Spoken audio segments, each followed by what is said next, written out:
जी तो नाज़रीन असां इन वक़्तु मौजूदु आहियूं टंडो ग़ुलाम अली भरिसां ॻोठ मोहम्मद रहीम निज़ामाणी में, जिते कैंसर जे इलाज हवाले सां हकीम मोहम्मद ख़ान निज़ामाणी जे तिब खाने ते असीं मौजूदु आहियूं, जिते मुख़्तलिफ़ सिंध जे मुख़्तलिफ़ इलाइक़नि खां ऐं पंजाब जे इलाइक़नि खां बि हिते मरीज़ कैंसर जा शफ़ायात लाइ ईंदा आहिनि। अचो त हिते आयल मरीज़नि खां पुछूं था हुननि जो छा चवणु आहे।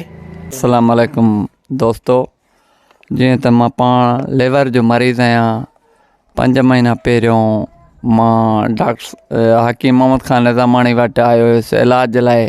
मां गेम्स खां इलाजु करायो पे, उन्हनि जेको आहे मुंहिंजे लाइ ट्रांसप्लांट जे लाइ उन्हनि सजेस्टिंग ॾिनी त लिवर जो ट्रांसप्लांट कराए। मूं वटि डोनर न हुयो मजबूरी सबबु, पोइ मां आयुमि साईं जो नालो ॿुधी करे, ऐं हाणे तक़रीबन मतिलबु रिज़ल्ट सुठो अची वियो आहे। दवा मां कराई आहे साईं खां। नालो छा आहे तव्हांजो? नालो जलालुद्दीन नालो आहे। जलालुद्दीन कहिड़े पाण? जी मां पाण शहर आहियां। किथां जा आहियो? डिस्ट्रिक्ट घोटकी, तालुको ओबोड़ो। जी जी। अच्छा, केतिरो टाइम थियो आहे तव्हांखे इलाज कराईंदे हितां? 5 महीनो आहे तक़रीबन। जी जी। छा महसूसु करे रहिया आहियो? महसूसु बहितरी आहे तक़रीबन। मुंहिंजूं रिपोर्टूं बि तक़रीबन जेको आहे क्लियर थियण जे क़रीब अची वियूं आहिनि, ऐं लिवर में जेकी ॻोढ़ी हुई उहा बिल्कुलु ख़तमु थी वई आहे। केतिरे पीरियड जो कोर्स करायो तव्हां? इहो मां 5 महीनो आहे उहो हले थो कोर्स। जेको अल्फा फीटो प्रोटीन जी रिपोर्ट थींदी आहे हिकिड़ी कैंसर जी, उहा बि माना उहो घटिजी आई आहे। 7 अख़राजात हिते तव्हां वरिता वञनि था हितां?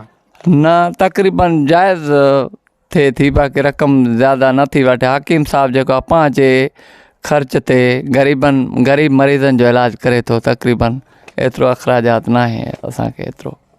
वालेकुम सर, मां नबी बख्श मीर जत फिराम खडो ज़िलो सांगड़। मुंहिंजी वालदा पेशेंट आहे, उनखे लीवर जो मसइलो आहे। त असां जिम्स मां इलाजु करायो, तक़रीबन 2 साल असां उतां इलाजु करायो। त हींअर दवाऊं नथियूं मिलनि, जेको केमिकल लिवर में लॻाईंदा आहिनि उहो चवंदा आहिनि त हींअर न आहे। असांखे 3 महीना तक़रीबन थी विया आहिनि असां हिते हकीम मोहम्मद ख़ान साहब वटि इलाजु करायूं पिया, दवा वठूं पिया। माशाल्लाह 50% बहितरी आहे मुंहिंजी वालदा जी तबियत में। जेको आहे सो तबियत पहिरीं खां बहितर आहे अल्हम्दुलिल्लाह। सर असीं पहिरियों चक्कर त डॉक्टर साहब वटि आया आहियूं। कहिड़े मर्ज़ इलाज कराइण लाइ पहुता आहियो हिते तव्हां? असांजे गले जो तकलीफ़ हो, उन जे लाइ हिते पहुता आहियूं। पहिरियों चक्कर आहे अल्हम्दुलिल्लाह, अल्लाह शफ़ा ॾींदो।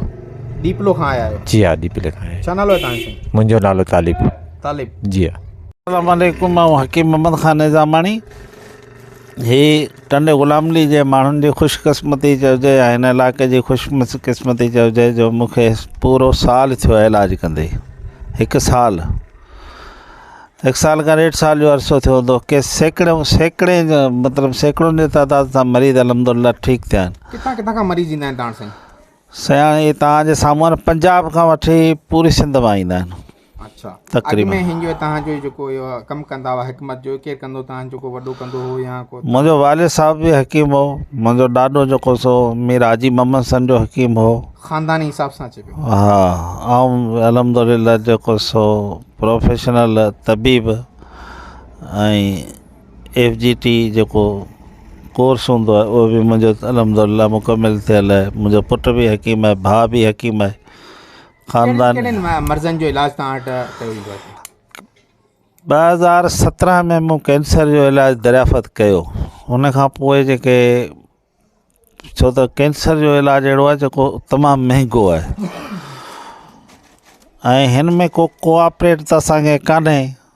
बसि को मरीज़ ठीकु थिए थो त उहो वधीक पैसा ॾिए थो, बाक़ी त हुकूमत जो हिसाब आहे। पूरी सभिनी बीमारियुनि जो इलाजु आहे।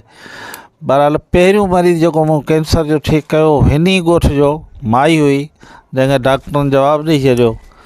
तक़रीबन 2017 जी ॻाल्हि आहे, ऐं उहो लास्ट स्टेज में हुई। अल्हम्दुलिल्लाह कंदा आहियो जाऊं जेको मुआवज़ो वग़ैरह या? न, ग़रीबनि जो फ़ी सबीलिल्लाह। बाक़ी जेके साहिब हैसियत आहिनि उन्हनि खे चवंदा आहियूं 2 रुपया वधीक ॾियो त बहितर आहे। बाक़ी जंहिं वटि पहुच न आहे त उन खां ज़ाहिर आहे ओतिरा ई पैसा चार्ज थींदा आहिनि। छो दवाऊं त महांगियूं आहिनि, कैंसर जूं दवाऊं आहिनि ई महांगियूं। हीअ इलाजु वॾो महांगो आहे। पर हीअ टंडे ग़ुलाम अली ॻोठ मोहम्मद रहीम घारोड़ी, यानी टंडो ग़ुलाम अली चइजे, हिनजी ख़ुशकिस्मती आहे जो हिते हीअ इलाजु असां दरियाफ़त कयो। अल्हम्दुलिल्लाह हितां सैकड़ों मरीज़ असां वटि तक़रीबन बूटियूं आहिनि जंहिं तव्हां वठी ईंदा आहियो, दवाऊं ॿाहिरां बि ईंदियूं आहिनि जूं हिकमत जे हवाले सां? हीअ ज़्यादातर जेके जड़ियूं बूटियूं आहिनि इहे ॿाहिरां ई अचनि थियूं।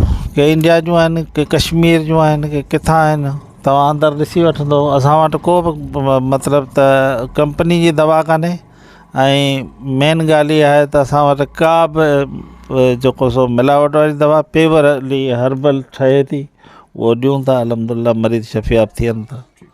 त अंदरां बि ॾिसी जीअं त नाज़रीन तव्हां ॿुधो त जेके मुख़्तलिफ़ मरीज़ अचनि था ॻोठ मोहम्मद रहीम निज़ामाणी में हकीम मोहम्मद ख़ान निज़ामाणी कैंसर जे इलाज जे हवाले सां लीवर जे मुख़्तलिफ़ बीमारियुनि जो इलाज फ़ी सबीलिल्लाह बि कंदा आहिनि। उनखां अलावा जेके साहिब तौफ़ीक़ जेके माण्हू आहिनि उहे हिते उन्हनि खे उनजी रक़म बि अदा कंदा आहिनि। पर तक़रीबन जेको ग़रीब तबिको आहे ॾूरां इलाइक़नि खां जेके हिते पहुचनि था पंहिंजे इलाज कराइण लाइ उन्हनि जो फ़ी सबीलिल्लाह इलाज कयो वञे थो। कैमरामैन शाह मोहम्मद ख़ासकिली सां गॾु आलमचंद लालवाणी, सिंधी TV न्यूज़, टंडो, ग़ुलाम अली।